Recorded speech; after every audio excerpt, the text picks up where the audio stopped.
Elke Europese burger broekt de ontverlien hier 200 toskes in het jaar. En dat is vanzelfs net goed voor het milieu. Door de maatregel worden er volle minder plastic poetsjes voor het doen. Ook in Friesland is dat goed te vernemen. Je herinnert mij een plastic poetsje. Heb je die bij de winkel kregen? Nee, die heb ik bij de winkel kocht.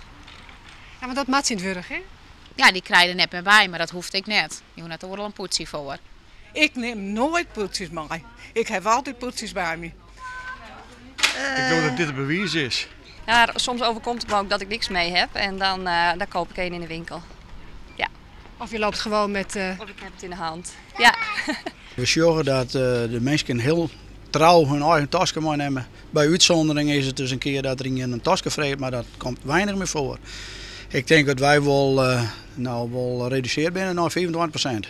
Nou ja, bepaalde dingen dat maar wij sowieso wel in plastic poetsjes verpakken. Meestal kan net spinazie of een die slaas aan meenemen. Gruthandel Vermeulen verpakkingen in Ljouwert levert een soort tasken zonder detailhandel. Maar soms dit hier is dat botverroemroem. Op dit moment zien we wel een omzetdaling, dat is tegen de 10%. Maar het verschil in waar de omzet gemaakt wordt is er wel. Het is echt een sterke daling in plastic, richting 40-50%. En toch wel een toename in papier.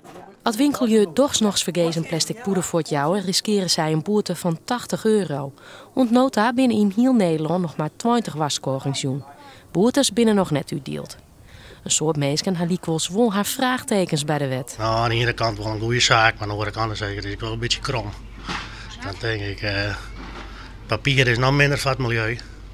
En ik bedoel maar, plastic, ja, het heeft altijd zo geweest. En ze zeggen in de oceaan, dat is best al hier, maar ik geloof er niks van dat die poeden van mij in de oceaan komen. Er zijn net zoveel onderzoeken dat plastic slecht is als dat papier slecht is. Want uiteindelijk wordt daar ook veel voor gekapt. Als je ziet in wat voor verpakkingsmateriaal het in de winkel komt. Hè, dozen die worden uitgepakt met kledingstukken. Elk kledingstuk is apart verpakt in plastic.